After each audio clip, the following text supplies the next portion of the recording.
And it's time for me to introduce the second speaker of the evening. His name is Vogt, and he is an artist, a creative director, painter, anything you want to call him, he's been. And for him, his passion started when he was little. So he started picking up a pencil, he started painting with a paintbrush. And he was lucky enough to discover his talent there and turn it into his job later in life, where he switched the actual pencil for a digital one. And what he did in his job as a freelancer and as an art director, he started feeling the disconnect with what he did when he was younger. So he wanted to create again. He wanted to make things for himself. And that's when he started making digital art. And digital art, we all know it, but something he did is very special. He developed his own kind of digital paint. And he's now being sold in galleries everywhere. But how does that go? How can you sell digital art? What does it look like in a gallery? How can I put a piece of digital art up in my home, on my wall? There are a lot of questions, and he certainly raised a lot of controversy in the art industry. So hopefully he can answer some of these questions for us. So please give a big round of applause for Frank Vogt. Okay. Well, thanks for the introduction. I think she kind of said it all. I'm here to talk about digital art, and I didn't say yes immediately because I think art shouldn't be about a technique, analog or digital. It should be all about the image you want to create, or if you're a designer, the product you want to create. The technique is just like a roadmap too.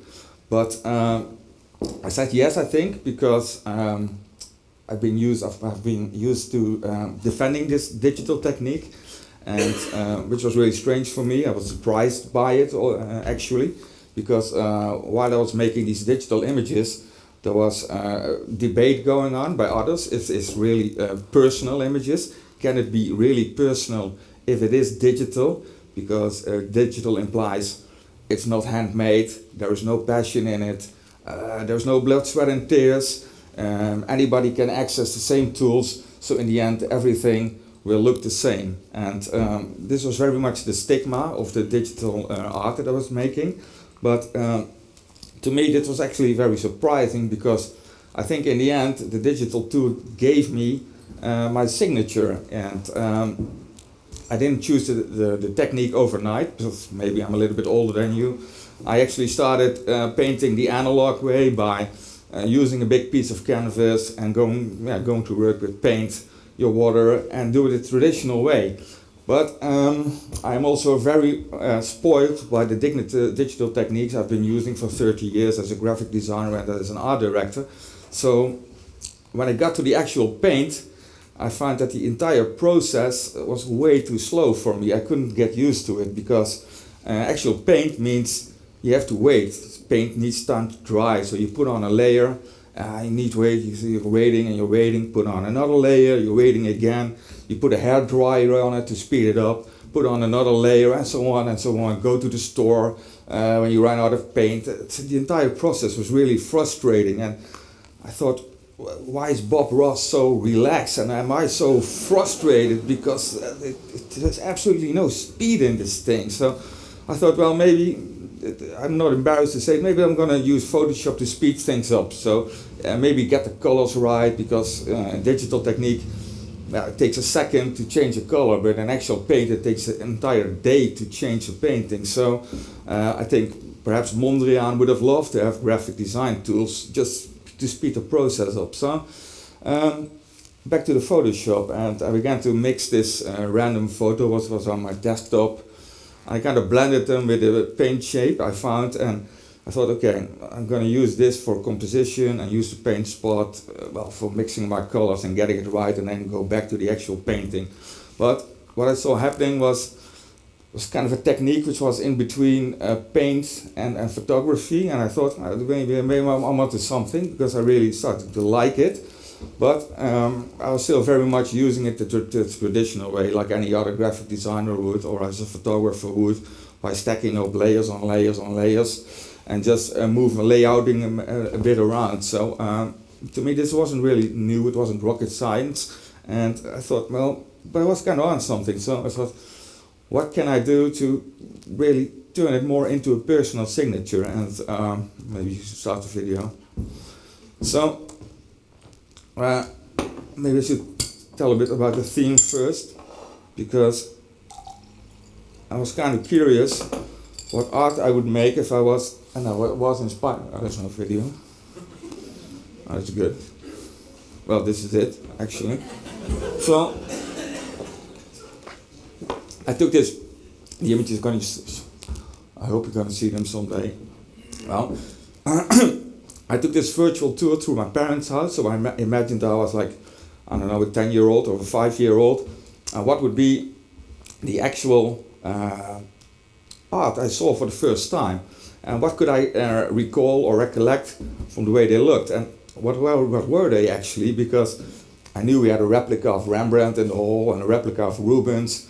There was a black and white painting of some, I don't know, deceased dead grandmother in black and white, but I really can't recall the face, and I thought this is really interesting because sometimes I see it quite vividly and otherwise they are quite fake, and there was this oil painting of, I think, no video? Oil painting, ships at sea, and all these very traditional Dutch art. I collected soccer cards, there was Polaroid pictures of my family at the holiday. Well, these were my themes. I tried to, they're like fragmented pieces of memory, and I think they are much more interesting than realism. So, is there actually something moving?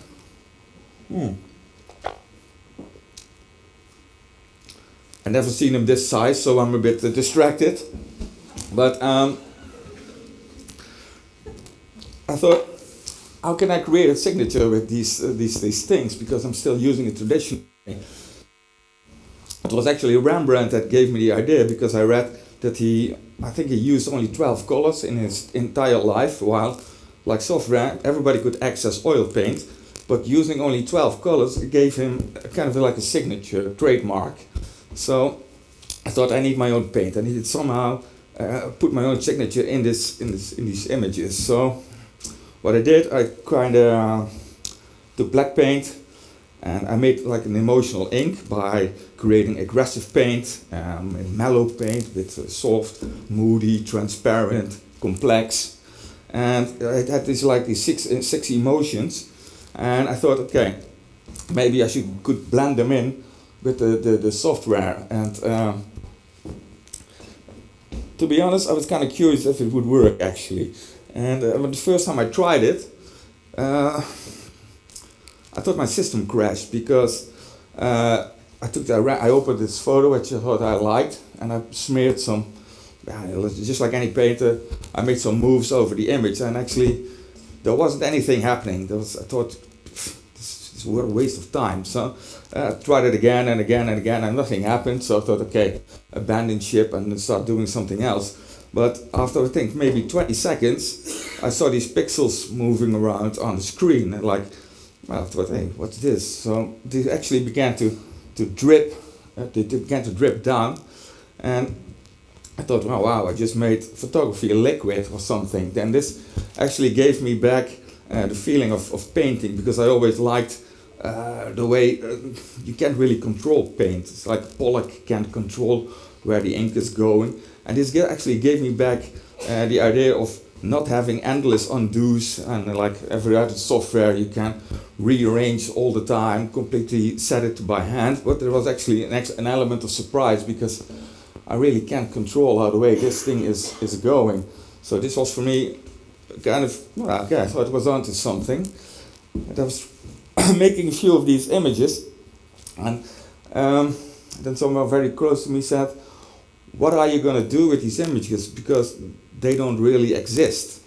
And I thought, oh, this is curious, because I can see them here, but they do not really exist. And does digital art really exist if it only exists in a digital environment? So I thought, let's put it to the test, and I decided to bring them back to the analog world and present them in an art gallery. So I found this a bit off the grid art gallery, young artists, experimental artists, but no one mentioned the word digital. They didn't care. They just thought it was maybe controversial. There's this guy vandalizing the old masters or deconstructing somebody's face. they thought it was well, it was a bit strange, that maybe, yeah, like I said, maybe a bit controversial. But the word digital wasn't mentioned at all. But it was when it was picked up by the more traditional and bigger art galleries with bigger names and more the established artists. It wasn't really the image that was controversial, it was actually the digital technique that was kind of controversial, because in the traditional art it's all about you can be as creative as you want, but you have to use oil paint.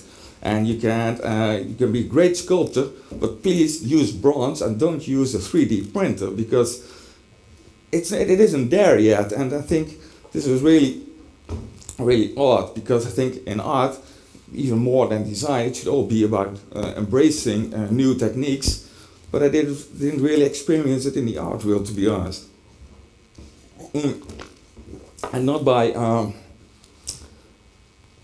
art critics who love, I think, new techniques, and not by journalists or reporters, but actually by I think my fellow artists who were a bit hesitated. They were hesitating: is this really art? Because, well, I didn't actually handmade it, and I think this is still something I encounter when I'm on a big art fair or at an exhibition.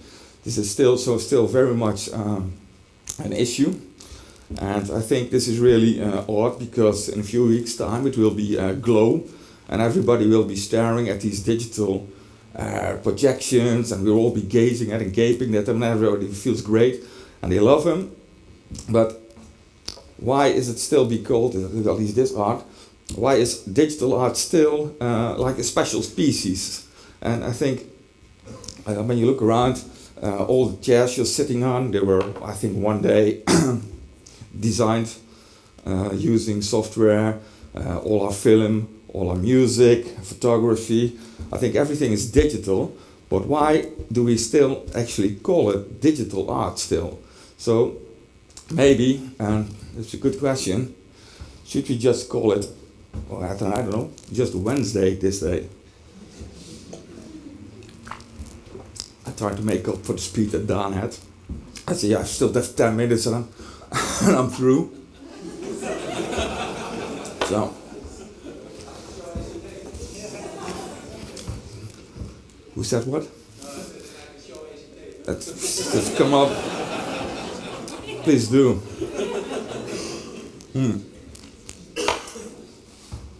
No, really, I'm done, to be honest. So I have absolutely nothing else to say.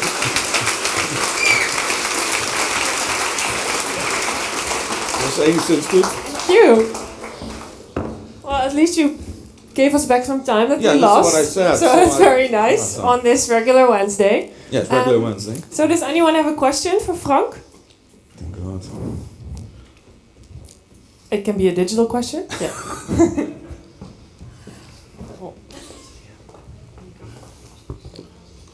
Hi. Hi. You said that other artists reacted to the fact that your art is digital, but how did the public react? This is a good question, because the public isn't quite often not aware of the fact that it is digital, because I had some really strange questions, like people thought it is, they think I pour acid on a photo, so it kind of mixes, or I said, do you put it on fire and then overpaint it, or do you take a photo, cut it up, take a picture, paint over it again and again, and repeat this process? So I can't say that they really know it's digital. I think the public, just like any other public, either you like it or you don't like it, but I don't think it's a problem for them. It is digital, though maybe for some people it is, because if it's paint, there's only a one of a kind, and this is a big thing in art. If it's one of a kind, the prices of an actual painting are still much higher than the prices of photography, for instance, because it's in an edition and you can replicate or duplicate multiple images. But I never had a bad experience by someone who said, it's digital, please take it back. I didn't know, so please take it back. No, never. It's like I said, it was very much traditional artists who were really, maybe because they were a little bit older or never used to software, that they they thought, well, maybe it was a bit scary for them, or there was this new wave coming and they couldn't really connect with it. So it was more like the artist who kind of put you in a corner, like it's digital, and it's not really handmade, and you just have to sit back and relax, and the computer does all the work for you. And this was more like the vibe I got from my fellow artists than from the public, actually. Thank you. Thanks. Yeah, there's another question in the front. Can you hand it back?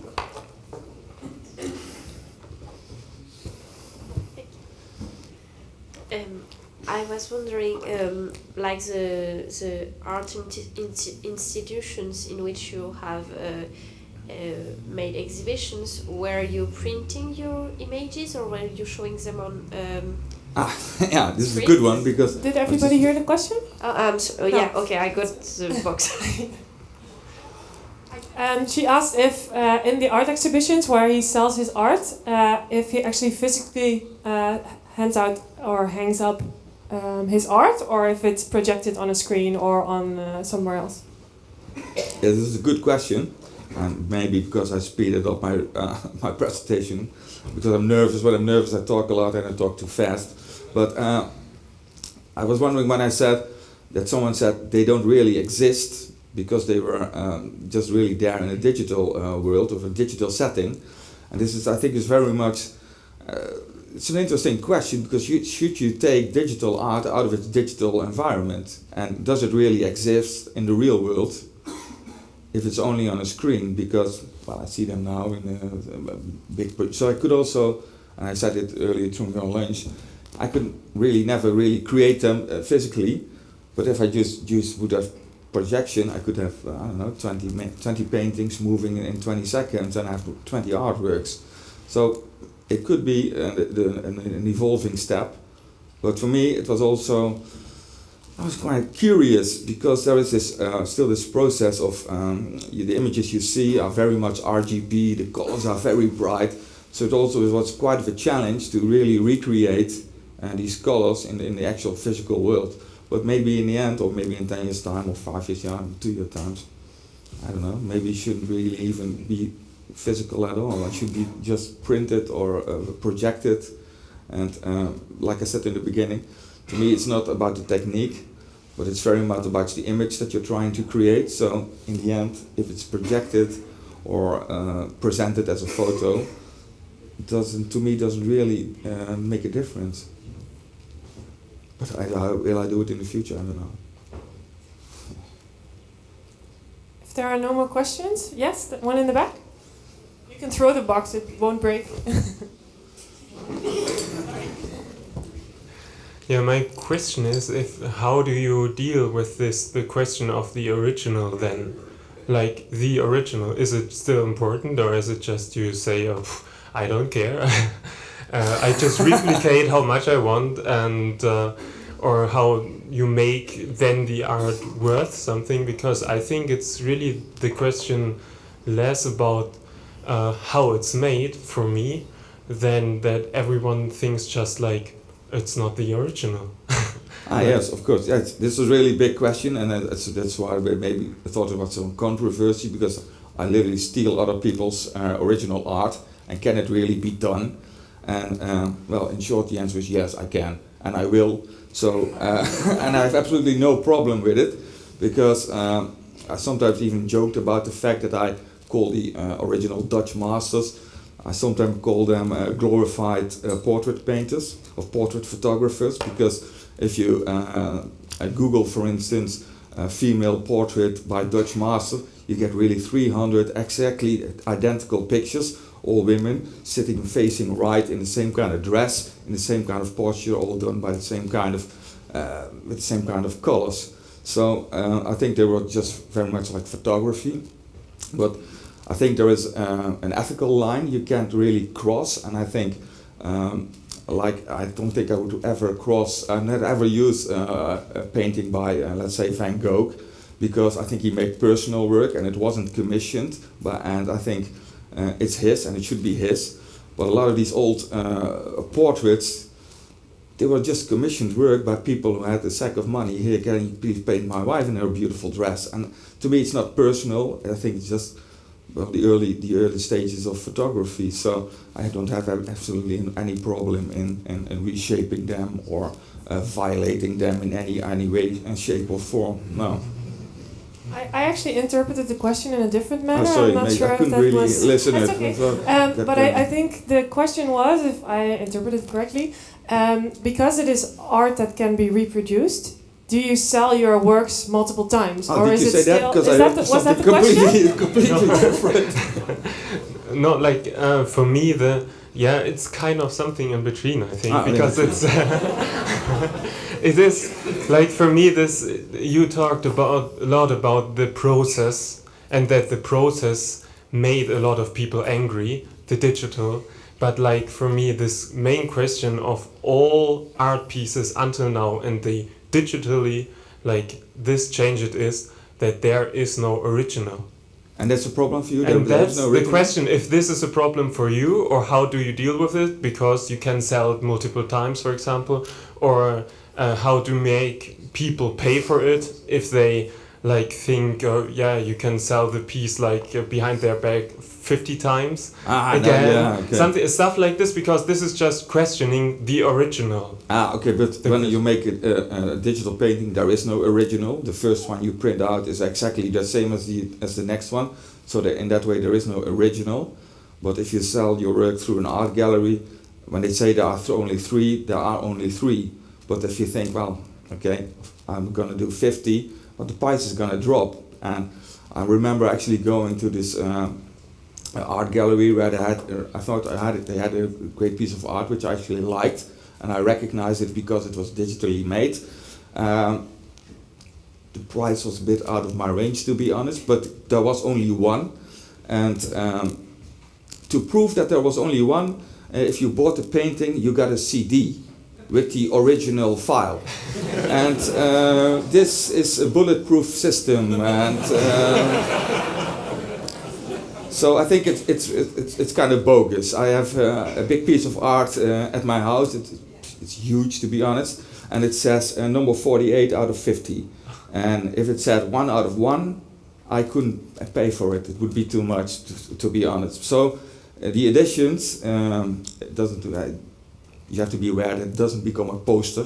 But if you keep it like 3 for the Dutch market or 8 for an international market, it's still exclusive. And well, that's it. Maybe it's the answer I don't know. I'm still not sure. All right, I think we have to go on to the next speaker, but please one more round of applause for Frank Vogt.